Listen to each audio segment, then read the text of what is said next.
myself here. Okay, I didn't know if you could see if there are a bunch more coming in or not still. So you'll keep letting folks in. So welcome everybody. For those who are coming in, we may still have some more people join us, but I want to get us off to a running start here. Good afternoon. This is the Upper Valley Adaptation Workgroup, UVAW, we call it, the Climate Partners Summit. So hopefully you're in the right place. We're going to be going for about an hour and a half. My name is Kevin Geiger. I work at the Two Rivers Ottaquechee Regional Commission, which is one of the regional planning commissions in Vermont. I'm on the Vermont side, and I've been part of UVAW for quite a while. UVAW is a collection of kind of convergent groups, and we were that way for a while, and now we're also a program at Vital Communities, and we are ably staffed by Sarah Brock over there, who's helping in the background. And Anna, who is there no longer, but Anna helped us get this show on the road originally. So that's part of it. And I just want to give you a little bit of kind of brief intro as to what we're going to do. And then I'm going to turn it over to Erich. We do have a great panel of speakers, the people you can largely see. And our goal today is to give you all a brief overview of both the latest science, which is what Erich's going to do. Then I'm going to talk a little bit about mitigation versus adaptation and how they're kind of interconnected. And then we're going to go through several speakers. And they're going to talk about their organizations briefly and climate change and adaptation. And they may or may not be organizations that you've thought of as being involved in climate adaptation. And that's part of our goal, is to get you all thinking about the various facets of adaptation. And then we're going to have a little bit of a roundtable amongst the panelists about things that their reactions to other panelists, as well as places that they see collaboration going forward. If we have time at the end, we're going to do public questions, but we're also going to be having a follow-up meeting on March 24th. And so just so you know that. So again, if you're not the person speaking, kind of keep yourself on mute. You can leave your picture off if you want to leave off, unless you're a speaker. And with that, I'm going to go to Erich to take us in here. Erich Osterberg is a professor at Dartmouth College.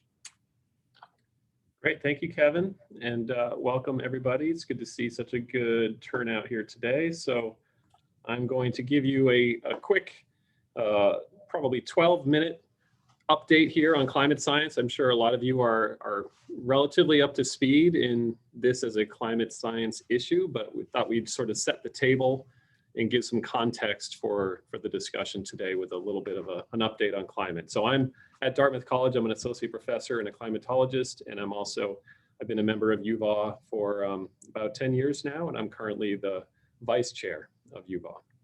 So here's the bottom line. And I got this slide from a good friend of mine, Cam Wake, down at UNH. He's really led the way on this climate science. Climate change is real. It's caused by us. It's caused by human activities. Scientists agree on this. There's no scientific debate anymore. It's pretty bad, but we can fix it. And so that's the take-home message. If you remember nothing else, this is the most important thing. Everything else is sort of the details.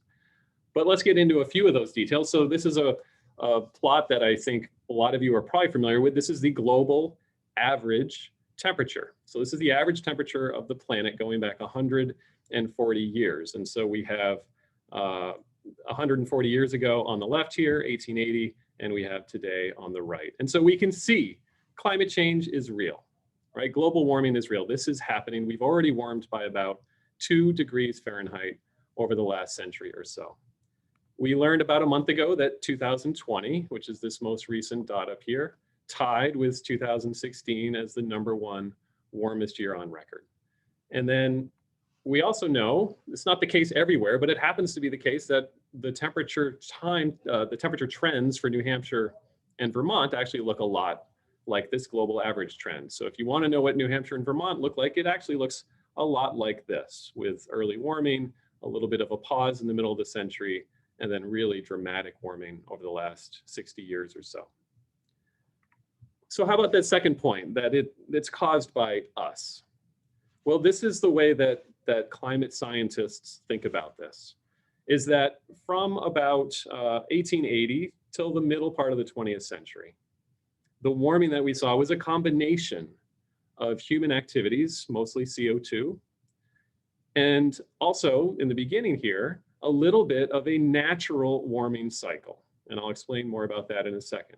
But since the middle part of the century, this dramatic warming that we've seen since 1960, that is all from human activities, okay? That is 100% on us.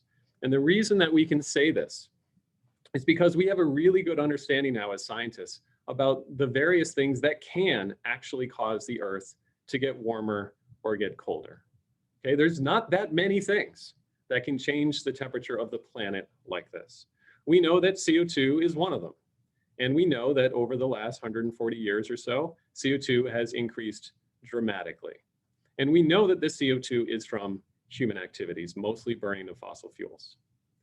The only other thing out there that really can change the temperature of the planet on these timescales over several decades or so is the strength of the sun. And we're probably used to thinking of the sun as a sort of constant ball of energy in the sky, but it changes its strength over time. It releases more radiation sometimes and less other times.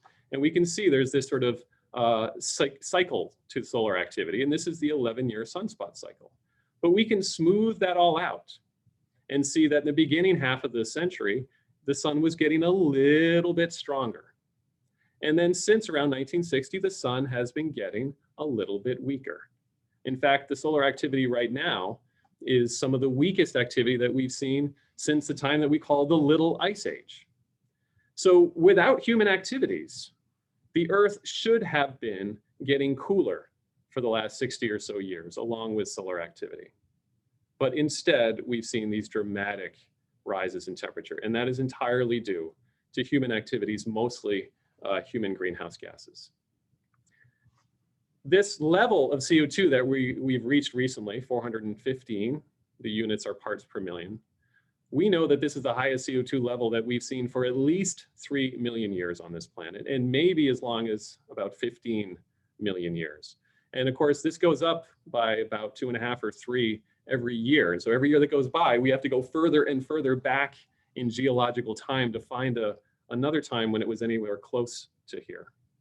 But what's really the most dramatic, I think, as a climate scientist, is how fast this CO2 has gone up. It's gone up 150 times faster than the fastest changes that we can see in the natural world from before human activities. Okay, there are times when CO2 moved what we thought was pretty fast, particularly at the end of the last ice age.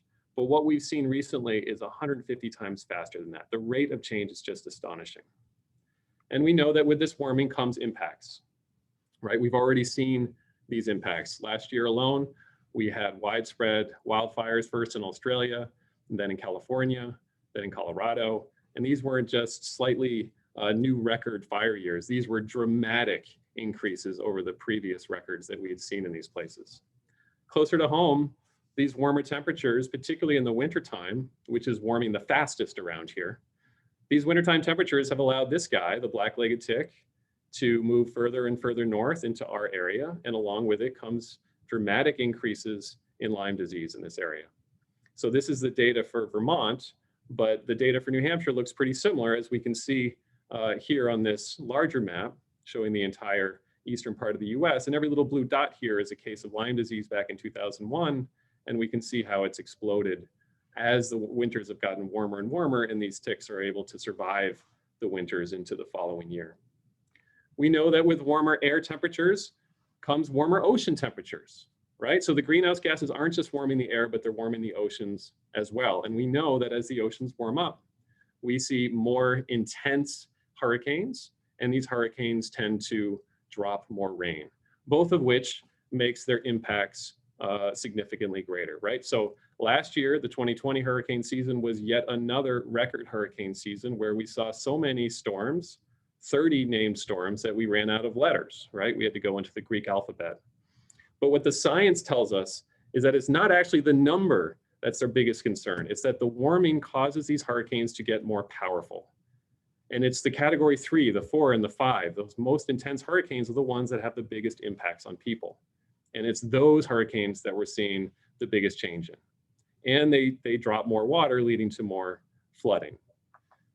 Closer to home, we've seen a similar intensification of our extreme storms, our extreme rain events, which cause extreme flooding, like Hurricane Irene. So some of it is tied to the same thing I was just talking about with the increased intensity of hurricanes, but it's not just hurricanes. We've also seen our thunderstorms in the summer and our nor'easters in the winter and fall have also started becoming more intense. We've seen this intensity increase about 50% just since 1996. This is a huge change. And of course, these changes are leading to more impacts through flooding. And perhaps a little unexpectedly, you might think with more rain and more flooding that we would see less drought, but unfortunately, we actually have the worst of both worlds. We're actually already experiencing and expect to continue to experience more summer drought, in addition to these more extreme rainstorms. And that's because when more rainfall comes in these intense bursts, more of that rain ends up running off and it's not able to infiltrate into the soil.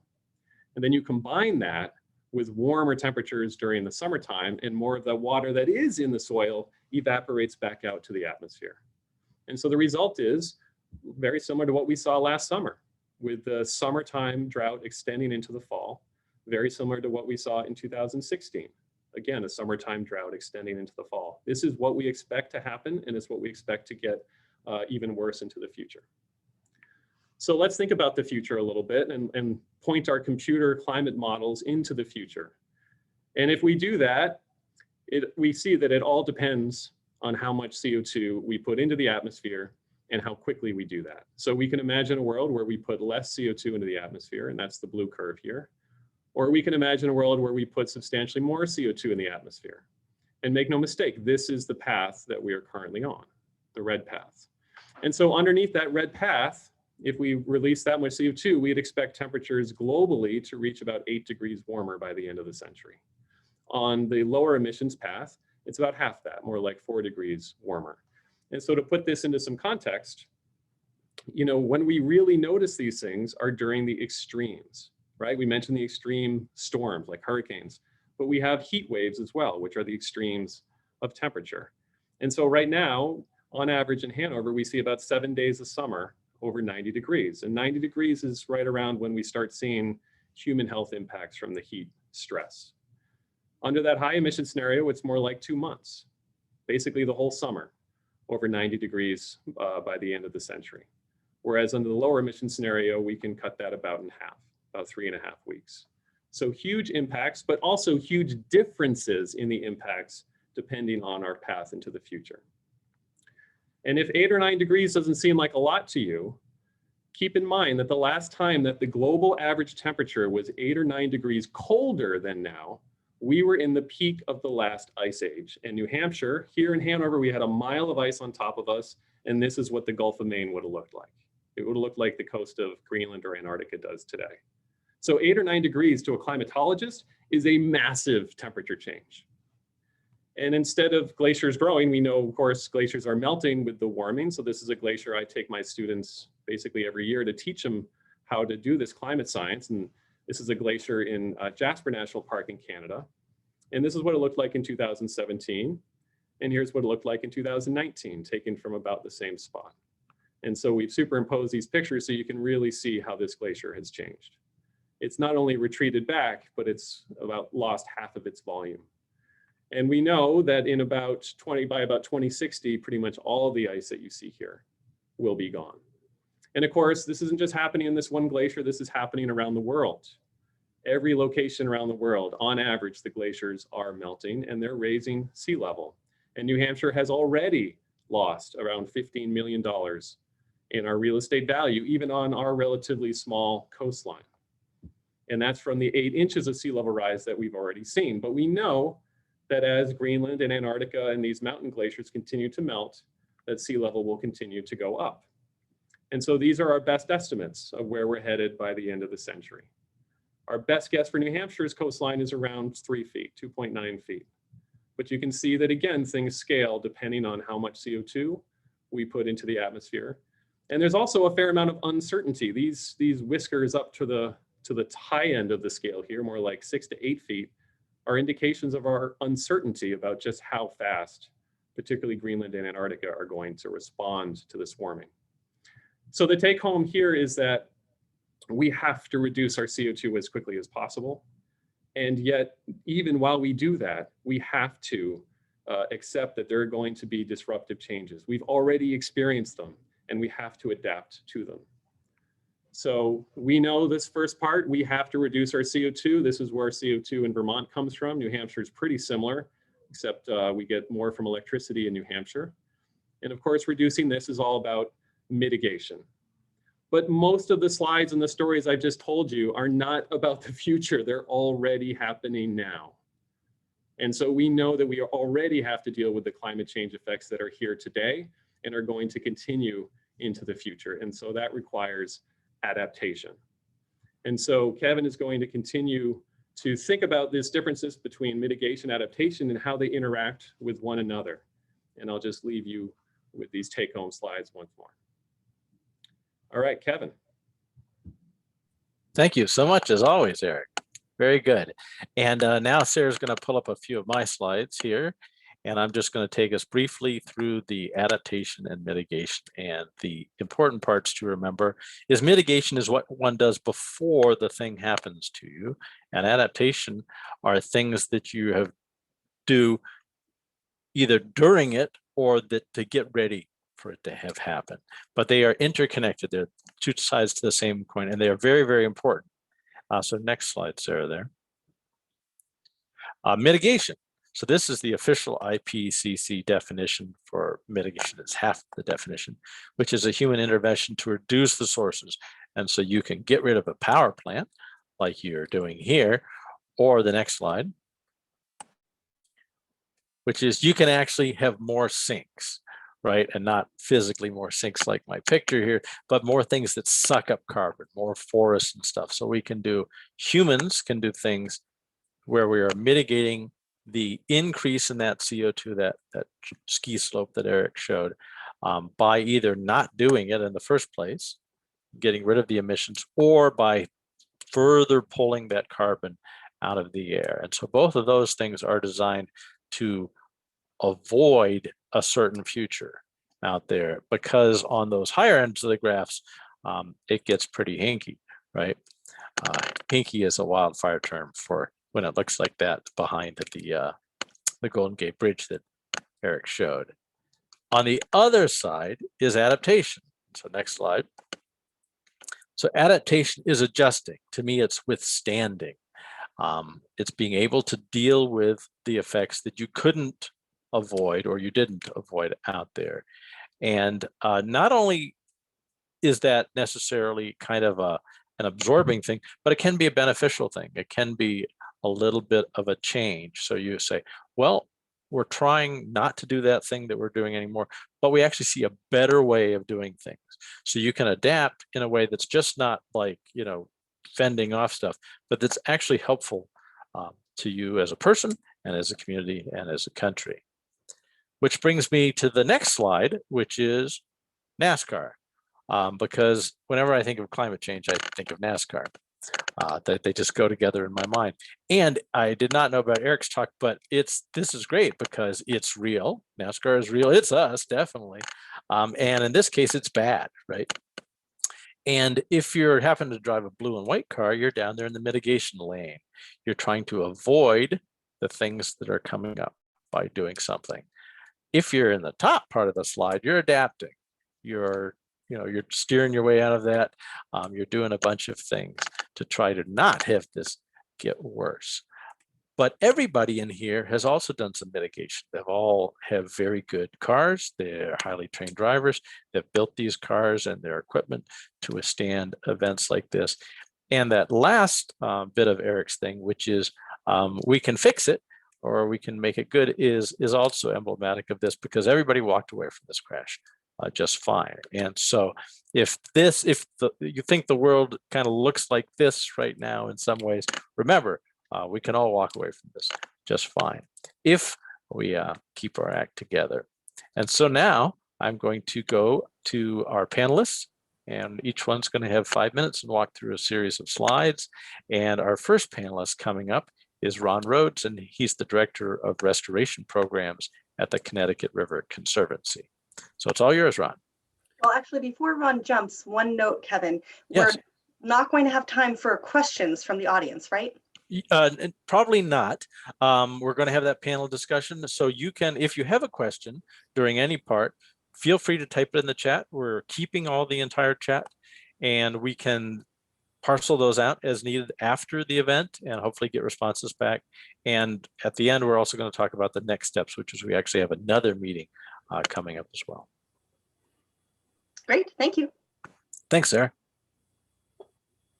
All right, thank you, Kevin. Good afternoon, everybody. My name is Ron Rhodes. I live in Pomfret, Vermont, which is right between the Ottauquechee and the White Rivers. I work for the Connecticut River Conservancy. We've been around since 1952, originally called Connecticut River Watershed Council. Our motto and our mission is clean water, healthy habitat, thriving communities. And that thriving communities would include climate resilient communities. The river that you see, the watershed, that picture you see there on the screen, the main stem river is 410 miles long. The halfway point is right around Sumner Falls in Heartland. The elevation drops from 2,670 feet up in Pittsburgh, New Hampshire by the Canadian border down to sea level at the Long Island Sound. There are 15 functioning dams on the main stem, including Wilder Dam here in the Upper Valley, plus hundreds more on our tributary rivers. The main stem Connecticut River has 7 federally threatened or endangered species, including freshwater mussels. And the river provides 70% of the fresh water to Long Island Sound. And go ahead and switch. Thanks, Sarah. And there's a picture of the Long Island Sound right after Irene. That's a satellite photo. So that's the Upper Valley land from Vermont and New Hampshire. That big plume is our soil post Irene. Obviously, that's a water quality issue. The Long Island Sound, the Connecticut River have water quality problem. You may have heard for Lake Champlain, the issue is phosphorus, and here it's nitrogen. So excess nitrogen causes hypoxia or low dissolved oxygen. And the fish and critters that live in the river and the Long Island Sound need oxygen to live. So the US EPA and the states have adopted a cleanup plan to reduce nitrogen loading and improve dissolved oxygen levels. Go ahead and flip it, Sarah. Now, one way we do that at Connecticut River Conservancy is through our restoration program. Here's a picture of one of our dam removals. That's the old Norwich Reservoir Dam. It was used as a water source back in the 50s up until about the mid 80s. We've removed 14 old dams since 2014, opening 375 miles of stream. And when we remove that concrete, we also remove the trapped sediment that's held upstream of the dam, which improves the water temperature and the dissolved oxygen. So warm water has less oxygen in it. And of course, it improves fish passage or aquatic organism passage. And the way the dam removals help make our communities more resilient is by removing that sediment. Especially, we lower the flood elevation levels and improve our flood resiliency in the town or the neighborhood where those dams are located. We have a lot of work to do still. There's over 1,000 defunct dams in the Connecticut River watershed. So we've got a lifetime of work ahead of us. And worldwide, just so everyone knows, there's only about 1/3 of the world's rivers are undammed. So 2/3 of our rivers are impacted by dams and other constrictions. All right, next slide, Sarah. And our restoration programs also focus on flood resiliency through floodplain restoration.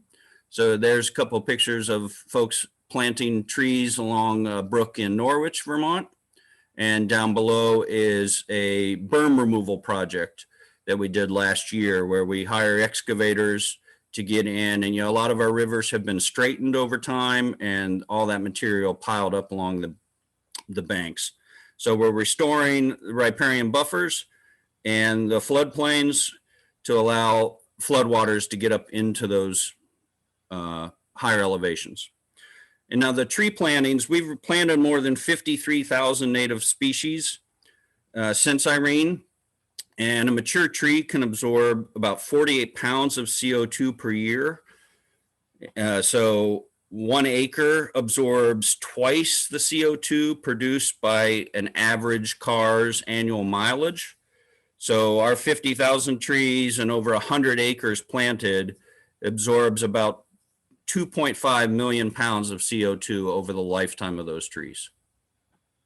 Thank you. Thanks so much, Ron. And now we're going to go to Michael Caduto, who's the Director of Sustainable Woodstock. Hi, everyone. Thanks to Vital Communities and to Two Rivers for hosting and all of you for joining in.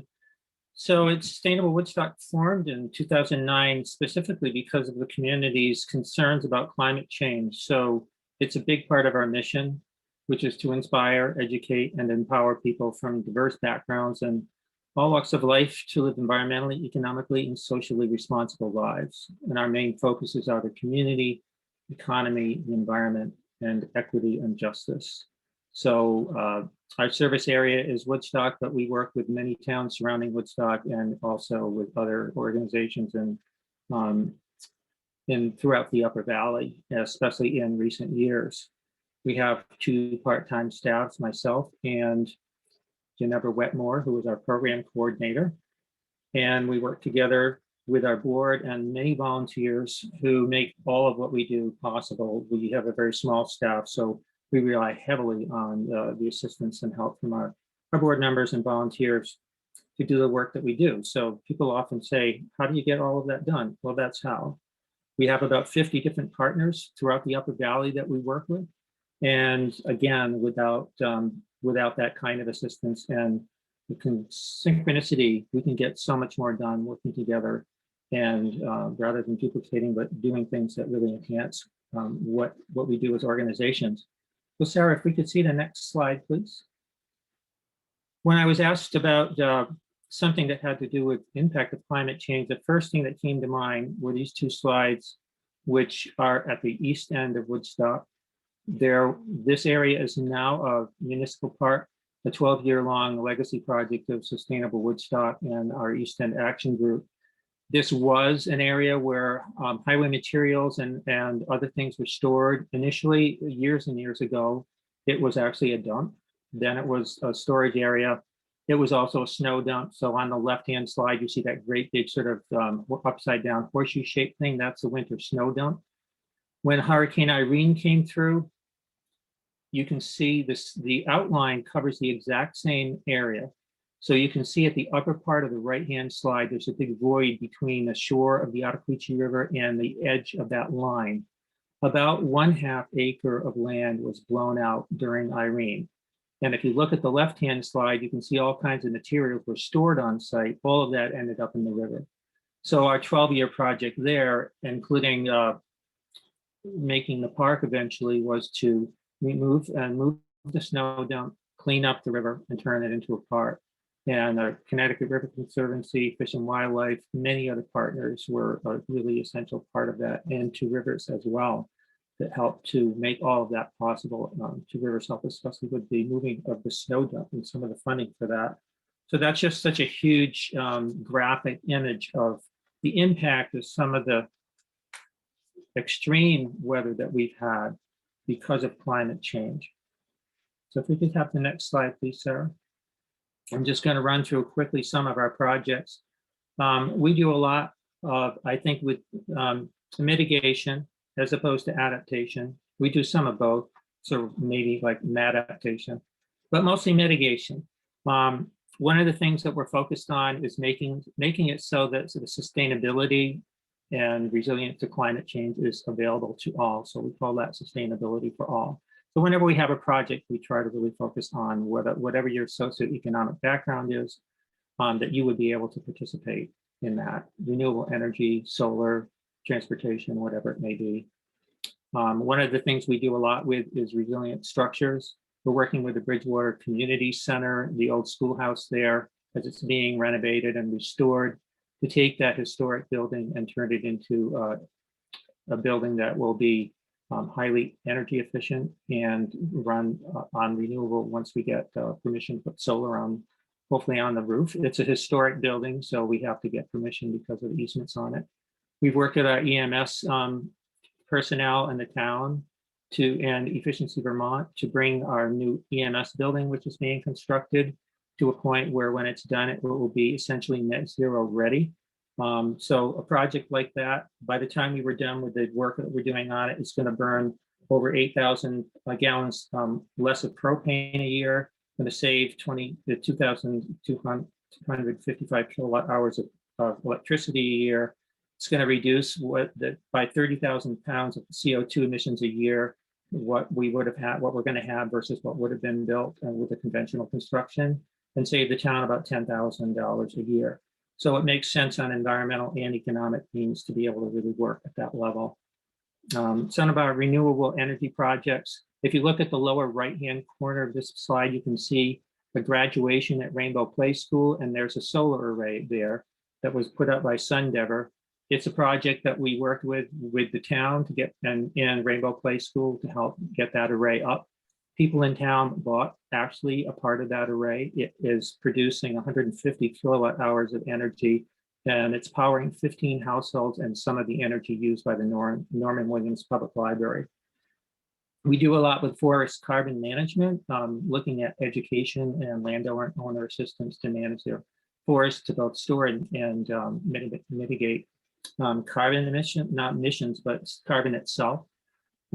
Climate change and sustainability film series. We have over 3,000 people have attended that over the last 2.5 years. So that's a free monthly film series that we do.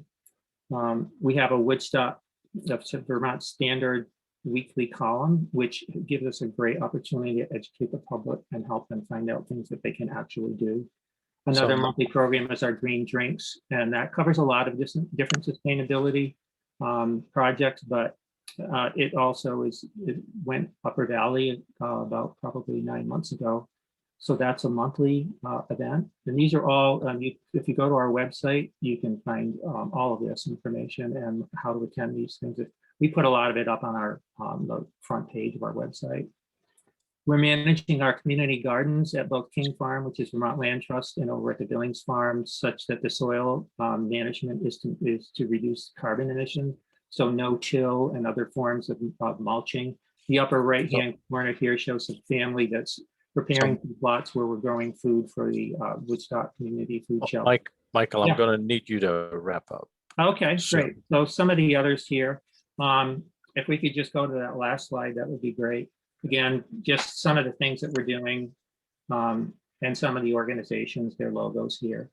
So thank you for listening, and look forward to hearing the other presentations. Thanks. Thank you. And again, so everybody knows these slides will be available, and the links to all the presenters and their organizations will be available afterwards. So next we're going to go to Jack Spicer, who's with Hartford's Climate Advisory Committee. So Jack, it's all yours.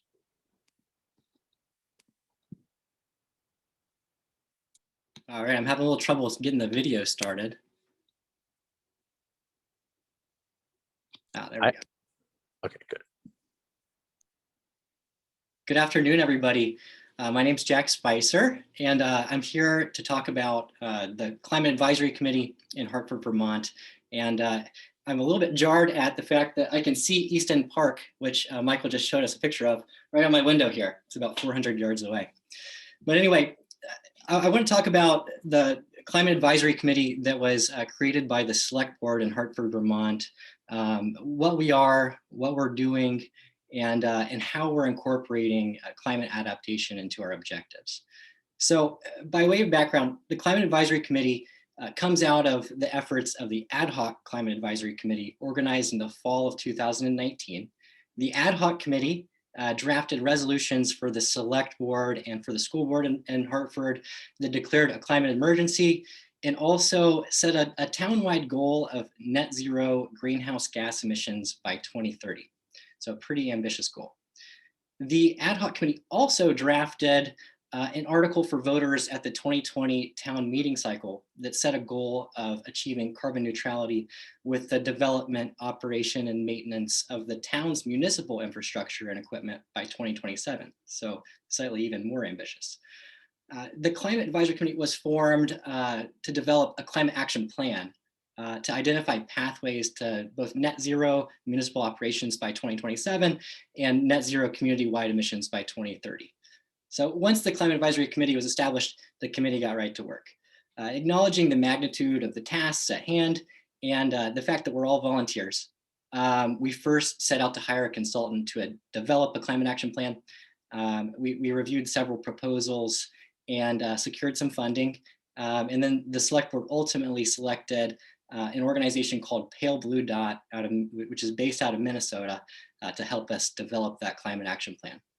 That organization was one of the few that acknowledged the importance of a grassroots buy-in, as well as climate adaptation measures. I can go ahead and go to slide 2. So this slide basically just helps us go over what's happened in the first year, which is basically what I just went through. Here's the resolution up on the slide that was passed by the school district. So I can go ahead and go to slide 3, Sarah. All right. So since hiring Pale Blue Dot, we've been working to develop a climate action plan. We envision this plan as providing specific actions and strategies to the select board for achieving the town's climate goals. The plan will address broad climate action sectors, which include things like buildings and energy, transportation and land use, solid waste and recycling, water, wastewater, flooding, climate health and safety, food, green space and tree canopy, and then the climate economy. While the specific actions and strategies haven't been developed yet, we have developed a few resources with Pale Blue Dot that are informing the decision-making process. These include a vulnerability assessment, greenhouse gas inventory, and renewable energy potential, which are all specific to the town of Hartford. For our purposes today, I think the vulnerability assessment is the most relevant. The vulnerability assessment looked at climate risks to particular populations in the community, and it concluded that Hartford is most at risk for extreme weather, flooding, and air quality degradation. These kinds of assessments help us just better understand what to predict, where the town resources are going to go in the future, so we can start thinking about what kind of investments to make now. So, for example, heat stress and extreme weather events are likely to require the town to strengthen its emergency management capacity and enhance the resilience of buildings within Hartford to extreme heat, weather, and energy and fuel disruptions. So our goal ultimately is to think ahead. How will the impacts of a changing climate shift our resource priorities? What kinds of impacts will our infrastructure and equipment have to withstand in the future? When we make major decisions about infrastructure upgrades or replacements, we're obligated to consider the climate mitigation goals, but we're also guided by certain principles about how we approach those decisions. So we're focused on the health and well-being of the people on the planet, leaving our community better than we found it, fostering innovation and creativity, and acting in ways that respect the most vulnerable and impacted members of our society. By necessity, we have to think about how can we eliminate emissions while strengthening our resiliency to a changing climate, and vice versa. So I want to conclude by just letting you all know that the Climate Advisory Committee is not the only town committee working on climate adaptation measures in Hartford. The town also has a committee devoted specifically to resiliency projects. And that committee has done some wonderful work thinking about increasing the town's resiliency to disruptions in the food system and emergency preparedness. They've educated people on growing potatoes in their own backyard and are looking at ways that the town can turn its parks into food forests and other productive community resources. Finally, if you are a Hartford resident, this message is specifically for you. You'll have the opportunity to vote for Article 22 at the upcoming town meeting. We put this article together, the Climate Action Committee or the Climate Advisory Committee put this article together in order to have funding for the climate related projects that can be used not only to implement measures that we come up with and recommend to the select board, but also actions that Resilient Hartford, the organization I was alluding to, comes up with. So that's a really important stopgap measure. While we don't have a plan, we know that we will have one in about June or July of this year. And that kind of puts us at a strange time with the fiscal year. So we would really like to have some funding available for us so that we can hit the ground running with implementing some of these actions and strategies. Thank you. Thanks so much, Jack. I really like seeing that equity lens in there as well. So now I'm going to go to Peg Merrens, and Peg is the Vice President of Conservation at the Upper Valley Land Trust. And there's her slide. Great, thanks for introducing me. So I work for the Upper Valley Land Trust, which we are an organization that's been helping people protect and steward and engage in land for more than 35 years. In that time, the Upper Valley Land Trust has protected more than 55,000 acres in the Upper Valley and 45 towns. And we own and manage about 20 conservation areas, as well as some canoe campsites and 200 miles of trails that are open to everyone. Just generally, our strategic focus areas are in, we protect farmland to ensure food security in the valley, river corridors and wetlands for water quality and resiliency purposes, forests to protect corridors for wildlife, limit fragmentation, and certainly key here, allow for carbon sequestration, mitigation, and storm damage from flooding. Mitigation for storm damage. You can go to the next slide. Great. We were asked, or I thought we were asked, to put together our own connection to climate change. So this is my off slide here. My connection, or how an event that made me connect climate change to effects on the ground, has to do with my involvement in Nordic skiing in the Upper Valley. I have some connection to both Ford Sayre and Dartmouth skiing. And it's interesting because the last 11 of the past 15 Dartmouth Winter Carnivals have had to have been relocated to northern Vermont, to either Stowe or Craftsbury. They were not able to hold those events here for Nordic skiing. There's no snowmaking at Oak Hill, and thus they had to travel. As well for training, seeking out high areas in Norwich and around to do some of the training, or even at the base of the skiway. And then also in the last 25 years, most of the carnival sculptures have required some degree of man-made snow. So certainly warming, irregular. I'd say looking at my window today, I'm not seeing that. I'm happy with the winter, but that is my connection in general. It's like that picture on the right, going over the water. So really just here to talk about adaptation and land conservation. And I'll speak about it in two respects: agricultural lands and forest habitat. I'd say land conservation in general helps to maintain a more resilient landscape. And as Jack just pointed out, it's important to be protecting the places that will make us less vulnerable going forward. The Upper Valley Land Trust has been actively protecting the most productive farmland in the Upper Valley to ensure we can grow food for our region in the future.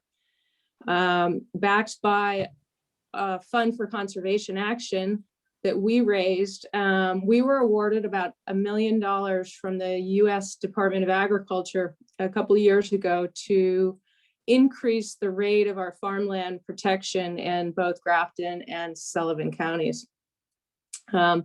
And because most of the best farmland is in river valleys, these are key areas for storing and filtering water during flood events. And we utilize what are called riparian buffers in our conservation easements. These are provisions that protect and prevent impactful activities within a certain amount of distance from the rivers. I'll go to forest habitat and what the Upper Valley Land Trust is doing as well. We are beginning to incorporate climate science into the land and conservation easement acquisition that we do.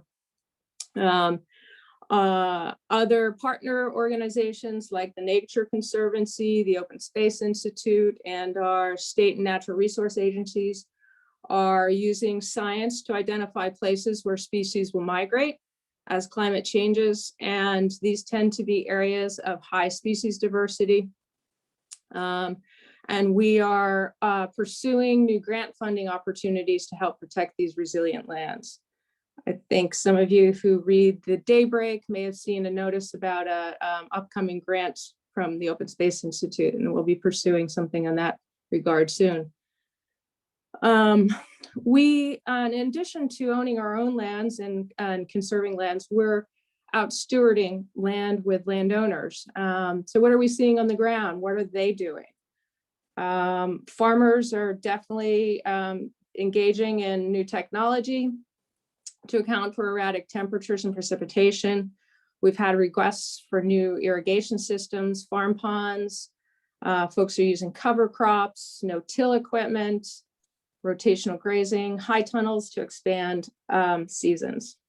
And then in the forests, foresters are working with our landowners to manage them to minimize invasive species and maintain a diverse ecosystem. Also, we're seeing a lot more forest management plans that are encouraging multi-age stands for greater resilience. And Sarah, you can go to the next slide and look at that. So if you have questions about the Upper Valley Land Trust or anything we've discussed today or land conservation, and feel free to contact me here. Our offices are closed during COVID, but you can reach me via email. Thank you so much, Peg. Very Yeah. good. Now we're going to go to Matt Cahillane, and Matt is the program manager over at the New Hampshire Department of Public Health Services. Hello, everybody. Nice to be here. Those really were beautiful photos and images, and the slides came before me. So if you're missing the traditional PowerPoint slide set, then I think you'll get more of that here. I represent the New Hampshire Division of Public Health Services. Most of my work in the last year, of course, has been dedicated to working on the COVID response, about half of my time. We still have some time to do some good climate work in the state. We have about 250 employees here, about 80% federal, and I say that federal funds just because that's the way it is for most organizations. Do a lot of hard work bringing funds into the state to work on things like climate change. I work in the Bureau of Public Health Protection. We manage environmental issues like food, housing, radiation, environmental health tracking of environmental issues, and climate, of course. Our business model is to use state laws to get the authority to act on these issues and use federal funds and state funds for the ability to act on those. And we partner with a lot of community organizations and state agencies to fulfill our mission. Next slide. So what's my climate connecting event? Basically, I've lived in New England since the early 1960s, but yet moved to New Hampshire in the 1990s, and it was the first time that I saw ticks, especially on the New Hampshire seacoast, right? Because ticks love warm and moist environments. Each year, the little blood-sucking parasites expanded further, crept closer, attached more often to my friends and family, bringing with them and making people ill. Now ticks are quite abundant. People are at risk pretty much all over southern New England and certainly into central New Hampshire and beyond, where the significant tick abundance is. The science says that really it's about the viability of tick habitat. How good is it for them to survive in a particular area? And I think that climate change, as Erich mentioned, has really changed that. The key factors are really about temperature, precipitation, snow cover especially, which we've lost a lot of, and also forest fragmentation, which other people have mentioned, but not as climate related. But these changes all led to a much better habitat for ticks, and with the pathogens that come with them, much more ability for them to infect humans. So what are we doing about that? Next slide. We help New Hampshire to adapt. We don't work on climate mitigation per se, but we're always open to projects that could be dual benefit. In the early phases, we used a CDC framework called BRACE, Building Resilience Against Climate Effects. We and 18 other cities, towns, and tribes across the nation are working to improve this, perfect it, and apply it at the local level. We followed a 5-step process, you can see in this little image to the right here, where we assessed climate and weather hazards by collaborating with groups like UNH and US Geological Survey to understand how's the atmosphere changing, and then how's that kind of bowl of hydrology underneath us changing also. We heard about drought, things of that sort. So we tried to understand those hazards so we could compare them to the health effects. I work with a epidemiologist here, Dr. Cahillane Bush, and we've been looking in New Hampshire and beyond across the Northeast to try and find out what is going on with rising temperatures and heat stress, obviously expanding tick habitat, infectious disease, and also these severe weather events and the injuries and the disturbances that can cause because of them, whether it's evacuations or just the mental stress of losing your home or business. And then we looked at evidence-based interventions. So we tried to look at what interventions have been done before that have proven to be effective at the local level. And that's important, not just looking at the science of what's happening, but looking at the science of trying to make change. We collaborated with a lot of projects, partners on these issues, and help to develop action plans at the local level and evaluate those impacts, right? We always have to show we're making a difference. And finally, we prioritized 3 health issues where we had decent data. We could see there were impacts there. Sometimes we could prove the impacts are related to weather, sometimes to longer-term climate, but it takes a lot of data, a lot of people to show an impact. So not always a direct connection, but we feel good and strong about what we found. Next slide. How we help New Hampshire adapt. In the later phases of this project, after we had done a lot of our good information gathering, we collaborated with partners to create evidence-based public health interventions. So again, those interventions that we know worked other places and we could reproduce in New Hampshire. Funded a number of regions across our state to assess the climate hazards, help them choose priorities, and then to develop and take action. So in the Lakes region of New Hampshire, they looked at ticks and youth in camps. In the Upper Valley, we worked with folks in your regional public health network and UVAW to look at heat stress and how that affected elderlies, especially those living alone. We worked with the city of Nashua to look at heat stress, specifically among low-income populations. And we currently have 2 ongoing projects. One in the Monadnock region just south of you, looking at emergency preparedness. And again, elders living alone, people affected by flooding and other issues. And also we have a project ongoing in the Seacoast region, which is looking at tick safety. So again, looking at youth in camps, but specifically focusing on their counselors and instructors, working with daycare centers and their facilitators, and also working with the medical community a little bit out there.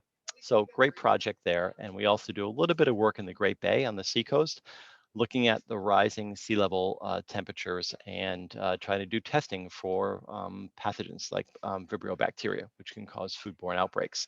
Mostly we're just supporting the testing there, but it has noticing how the waters are warming and how that increases bacteria. They've been able to change the practices they use for shading of the oysters, when and how they harvest them, and also how quickly they cool them. So that's kind of a summary of basically what we're doing here, a lot over the last 7 to 8 years. And we flip to the last slide, and that'll be a picture of me and Dr. Cahillane Bush. That's our contact information. She runs the Environmental Public Health Tracking Program and also works part-time in our program to help us discover more of what's happening.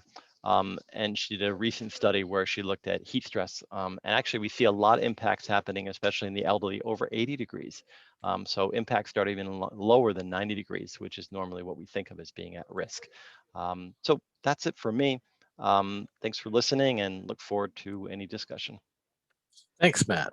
Very informative. Now we're going to go to Graham Turk. And Graham is an innovation strategist with Green Mountain Power. Thank you, Kevin. Well, thanks everybody for joining and the other speakers. It's been so interesting to go outside of my very narrow world in electric utility land to learn about all the other efforts by groups in the region. Quick look at GMP. Who are we? We are the largest electric utility in Vermont. We serve about 75% of the state. A smattering of some of our customers here, and I make sure to get out for site visits just in case they need a taste tester at the Ben & Jerry's factory. We operate hydro facilities, solar projects, wind farms, and McNeil generating facility, along with Burlington Electric in Burlington. And today I'm going to talk a little bit about some of our energy storage efforts in response to the trends we've seen in the region. Next slide, please. So what does climate change look like on the ground? Don't think I have to remind this to anyone, given the really sad events that have happened in the last couple of weeks in Texas, but extreme weather has a huge impact on electrical infrastructure. And that infrastructure is required to cook, to keep the lights on, to heat. Even non-electric heated homes rely on electricity.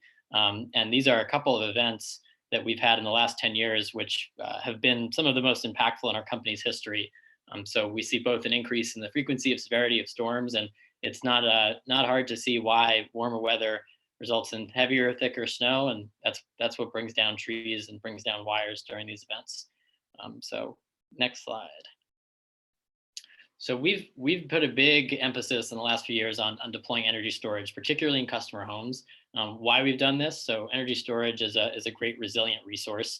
When the grid goes down, it kicks on automatically, and a customer can stay up and running. So that's sort of the adaptation piece, but it's also a great resource for mitigation, in that we can use these storage assets to charge from the grid when emissions are low during the middle of the day, or when there's potentially excess wind energy, and discharge when regional emissions are high, when there are natural gas and coal and oil plants coming on to meet the high peak of demand in the rest of the region, where we can offset some of that demand by discharging. Another is the grid flexibility it gives us. So having these flexible resources in customer homes means that we can deploy more renewables on our grids and soak up some of the excess when it's produced by charging the batteries at times when that excess energy is created. You can go to the next slide.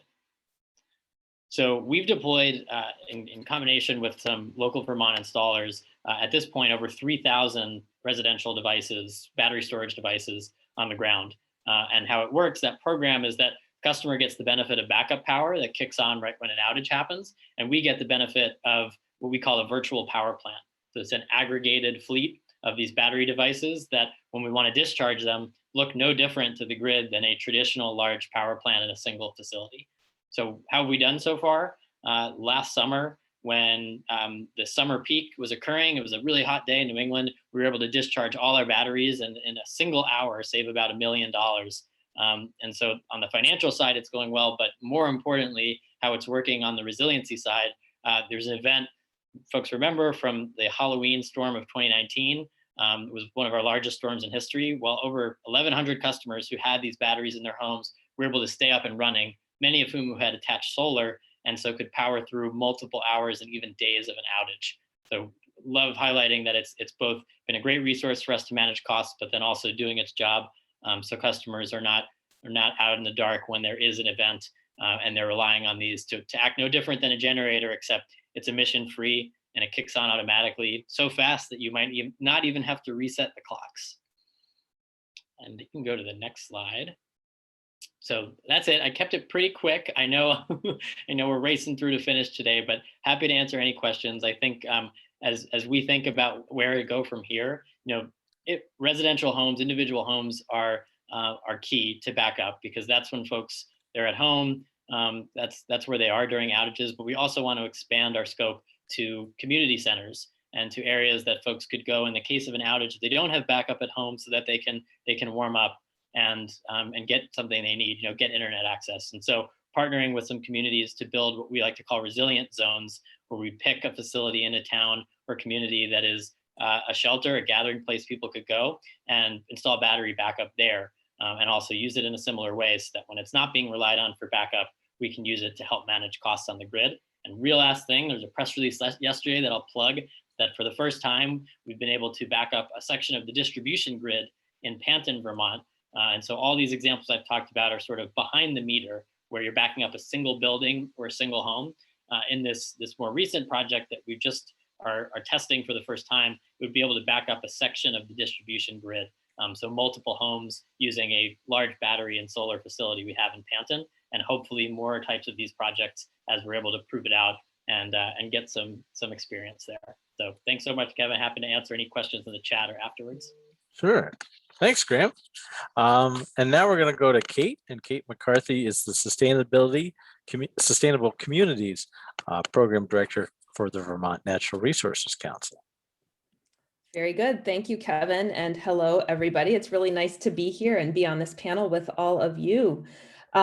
So as Kevin said, my name's Kate McCarthy. I'm with the Vermont Natural Resources Council, and what we are is a statewide environmental advocacy organization. We've been around since 1963.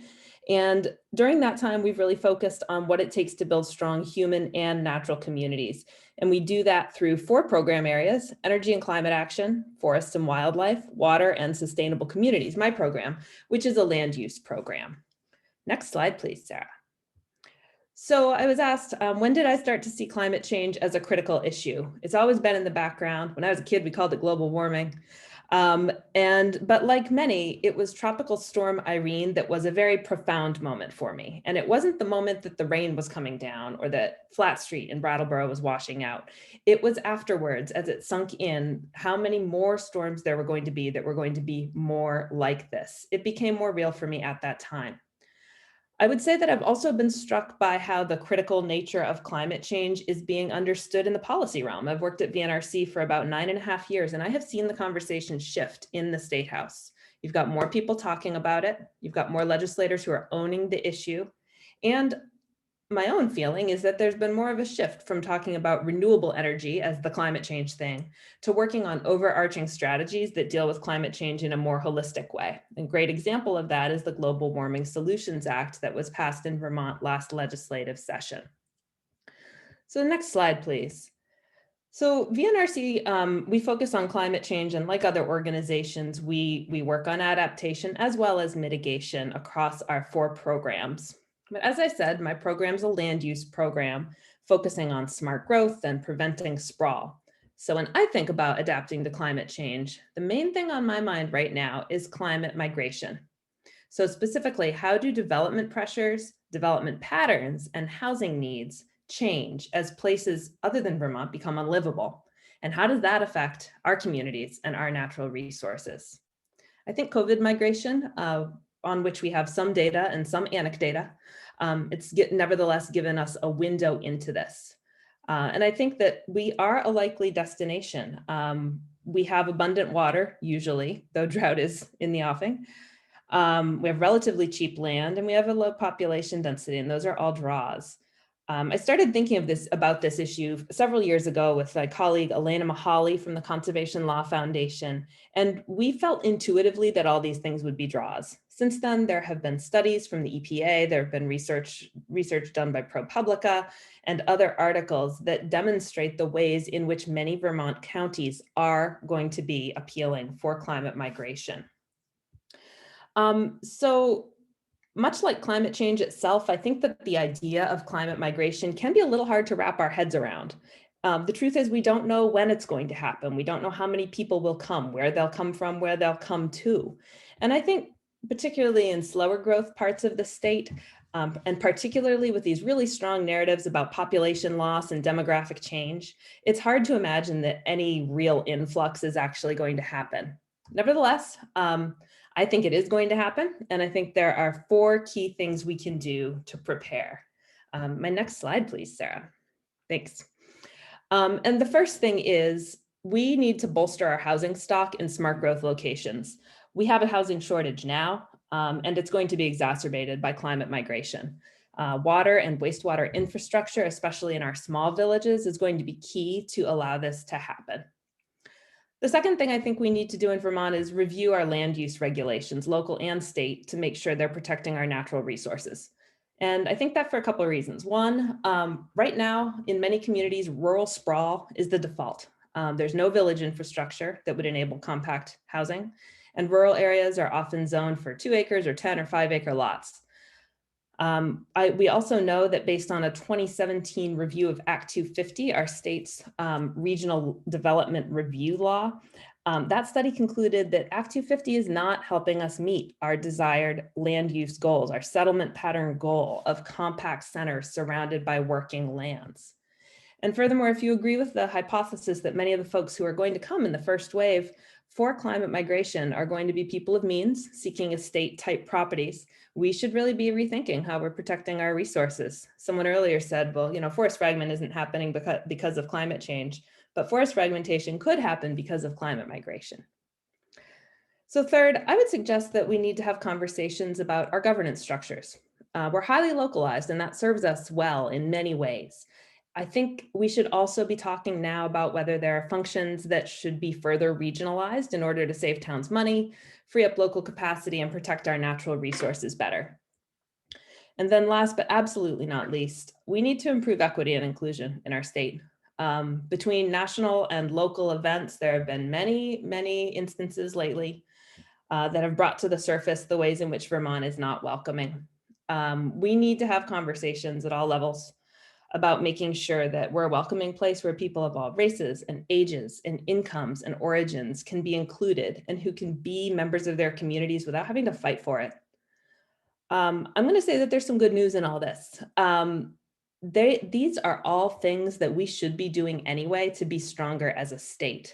Whether climate migration happens now or later or not at all, these are foundational steps that will strengthen the structures of our communities from a land use and a governance and an acceptance and inclusion perspective. And for that reason, we can build resilience and become a stronger state as we think about adapting to the future. Thank you. Thanks so much, Kate. Thank you, all my panelists out there. And if we were in an auditorium, we'd all be clapping right now for everybody out there. So I'm gonna set you up for a discussion here, and then while you think about that for a minute, I'm going to talk about a few other things. So we have about a half an hour or 22 minutes left by my clock, and so I'm going to ask the panelists to come up with any thoughts that they have based upon what the other panelists said. That kind of sparked in your mind, as well as places where you see collaboration, especially new forms of collaboration happening between your organization and others that is either due to pressures today or new pressures out there. So think of that for a second. And now I'm just going to address the whole group out there. So just remember that we are archiving the chat out here. And so if you have questions to a panelist and we can't get to them at the end because we're going to have this part, we will follow up on that later.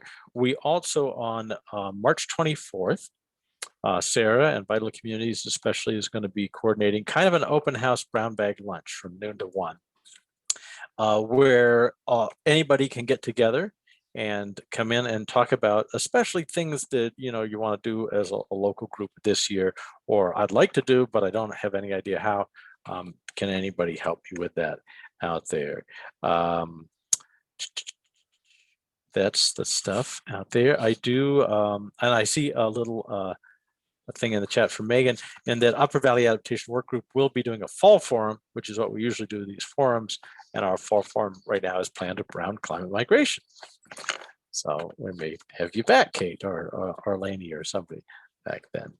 So now all panelists, feel free to unmute yourself and jump in. And if you start stepping on each other, I'll kind of point to one or another, and hopefully you have some thoughts as to, I heard, all sorts of things, forests and water, migration of people and plants. And, so I see Peg, you're unmuted. Peg, you have a thought there? Well, I was curious whether Kate thinks that the COVID migration that we're seeing today might somehow indicate, that we will be seeing the same climate migration. I mean, you were saying if it happens or if it doesn't, but would this be? I mean, certainly this is a time in which we've all been facing challenges, and everyone is leaving the cities to find a nice place in Vermont and New Hampshire to be safe and quiet during these times. Mm-hmm. I think it gives us a lot to think about. I think people are leaving because they lack a sense of security where they are living.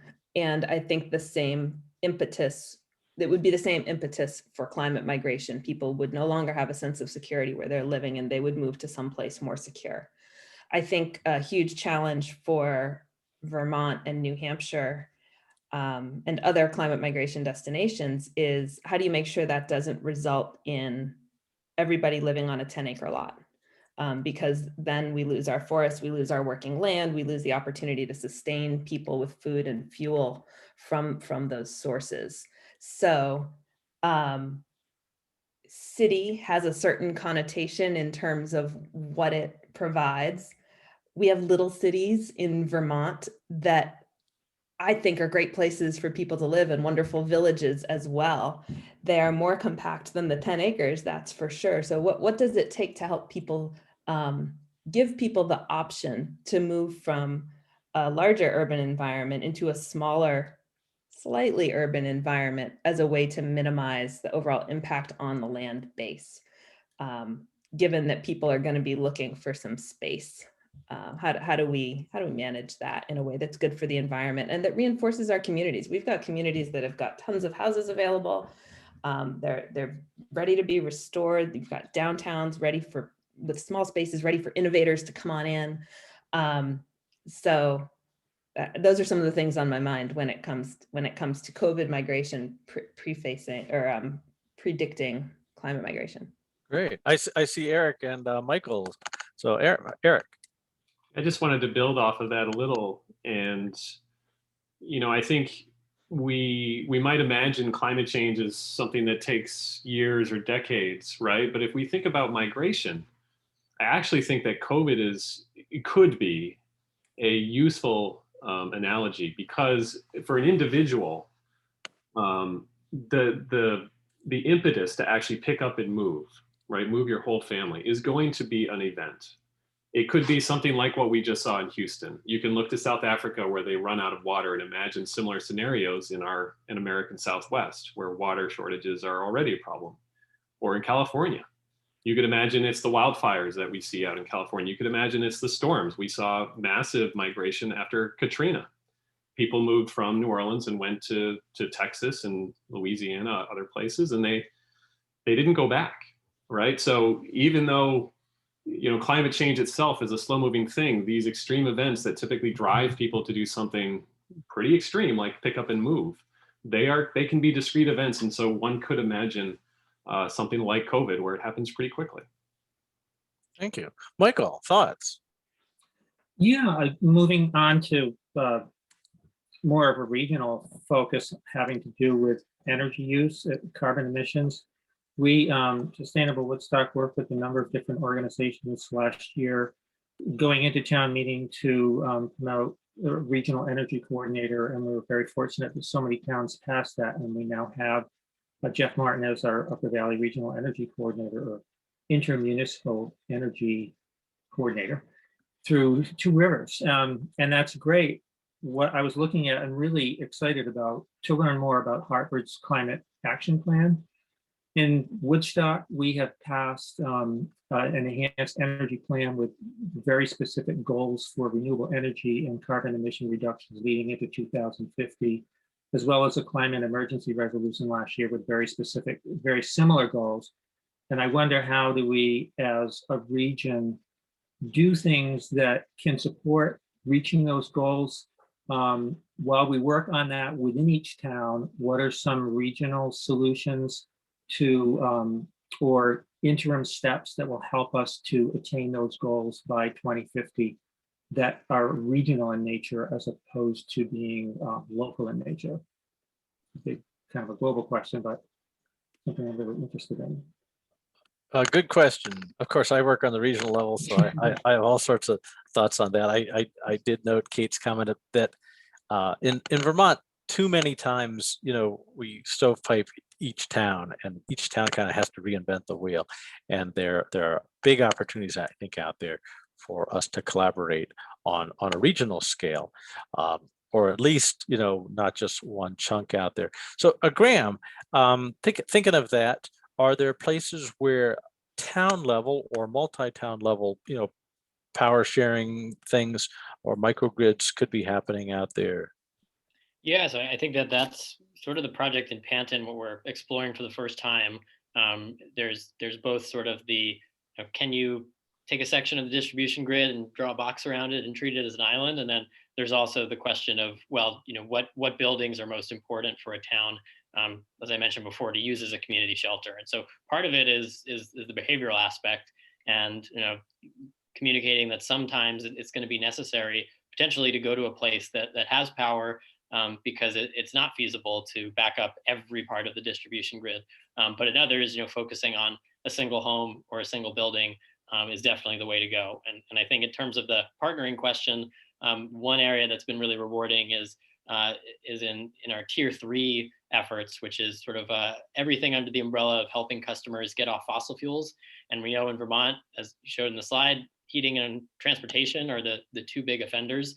And so we've been able to offer incentives, partner with businesses to come up with innovative solutions for them to start electrifying, and relying on a lot of great partners in the state like Efficiency Vermont to help pair electrification with efficiency so that it can be cost saving and major emission reduction.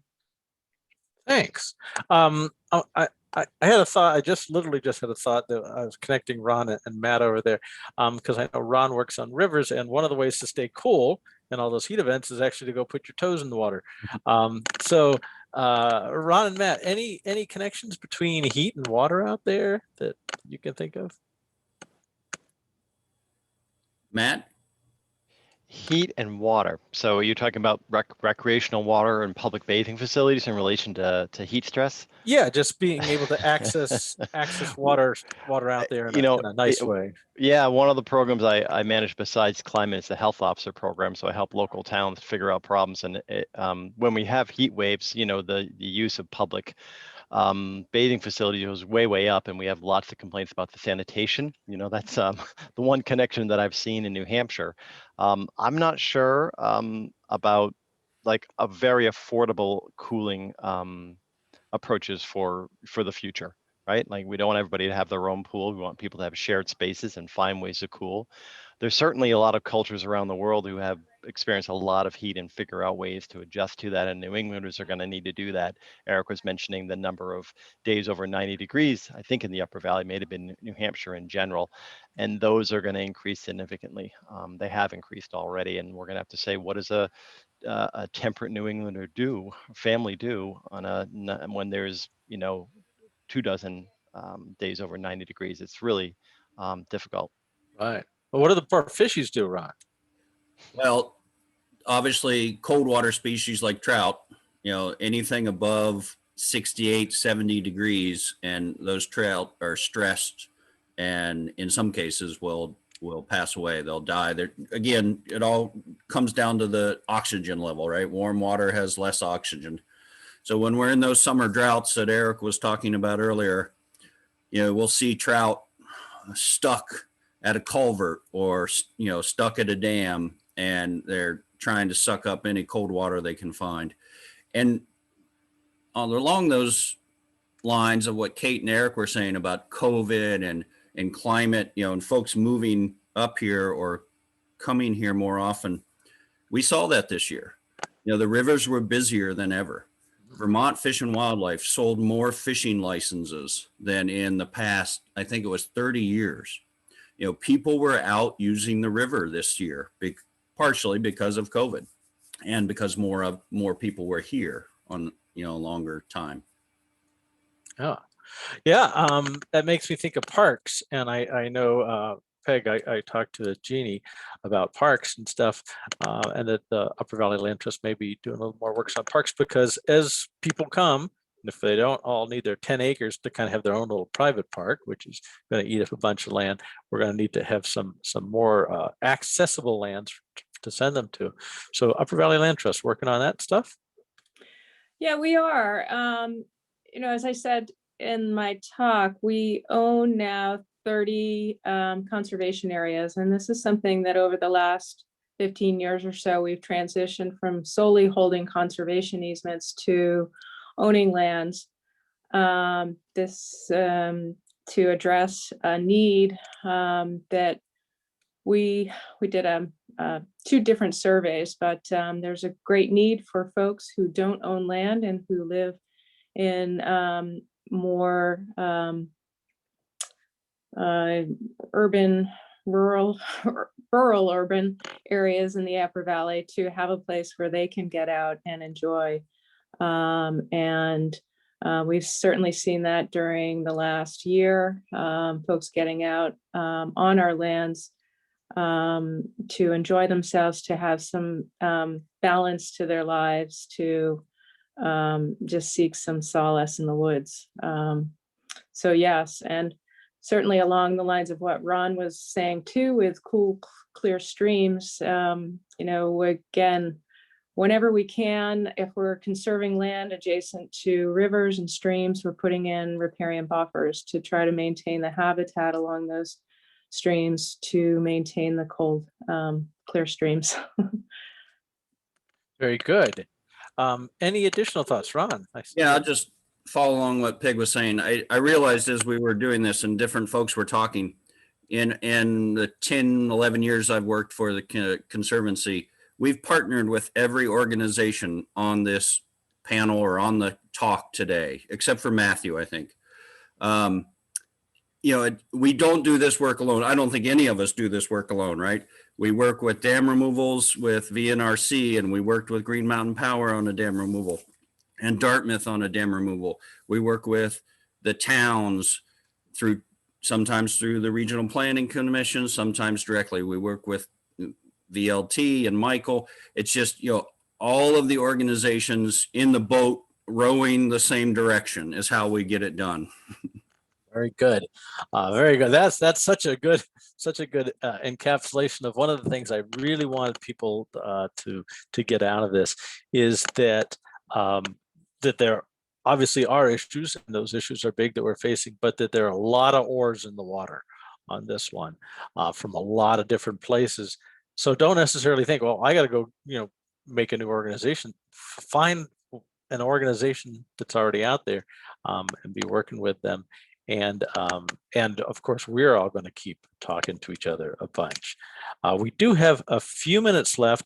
I want to make sure that that kind of the next bit is understood there. So Sarah, I'm gonna see if you have any things to say around the upcoming meeting on the 24th, as well as follow up on the chat and the kind of how people can get a recording of this and all that type of stuff. Sure. And hi, everyone.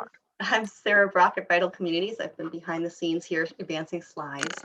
You're going to all get an email from me after we wrap up today, and hopefully today, if not today, tomorrow, with links to all the slides, links to a video from today if you want to share it or watch it again because you had so much fun.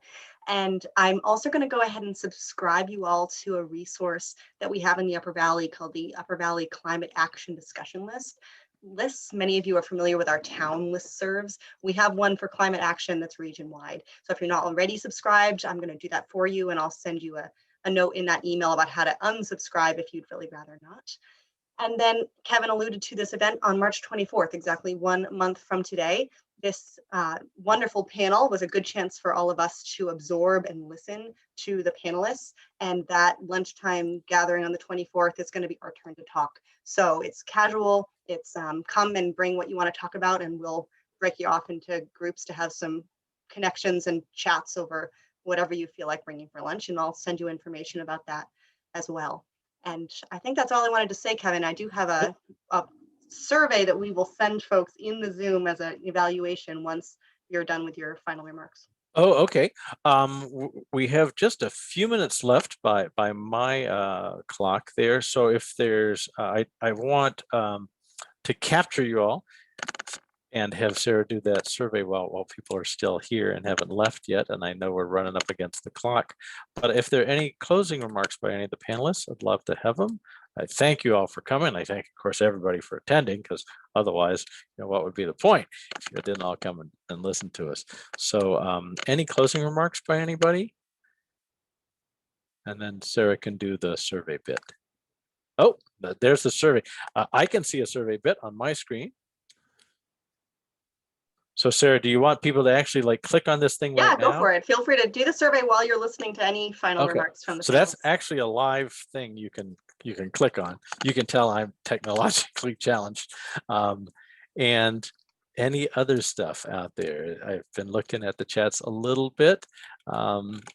And if there's any particular question, I might be able to send that along to somebody. But I do want to again note that Upper Valley Adaptation Workgroup, this the putter honor of this event, is housed within Vital Communities right now, and we have lots of partners out there, and we do a forum twice a year on a variety of topics. Those forums have been archived, and so if you want to see stuff on agriculture and how agriculture has been affected and will be affected by climate change, or forests, or businesses, or heat and health, we've done bigger presentations on all of those subjects, and so those are available to be finding out there. So that's a little bit of talk while you've all had the survey, and you can scroll up and down so that there's another question. There are 3 questions out there, just 3, which is very nice. So if you see 2 in your screen, just scroll down, you'll see that 3rd one. And that's it, I think, from me. It's 4:27, just a few more minutes if folks want to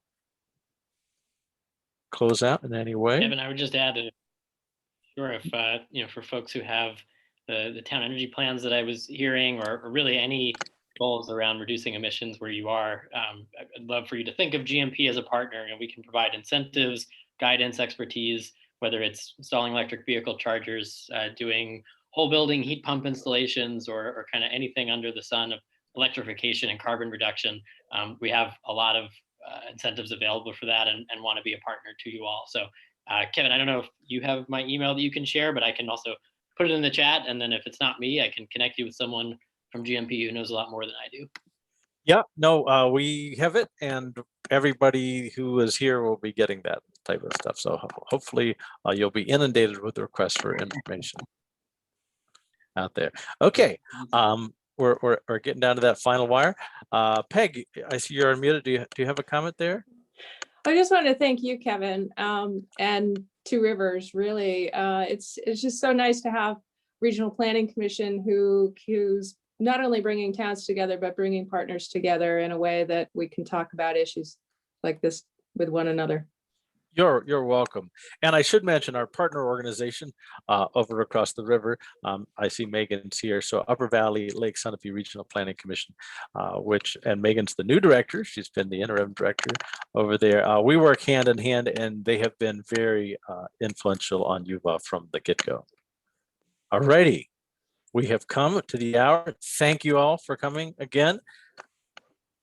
And we will see you. I'll see some of you on the 24th, and we'll see comments out there. And thanks again for my presenters. Okay.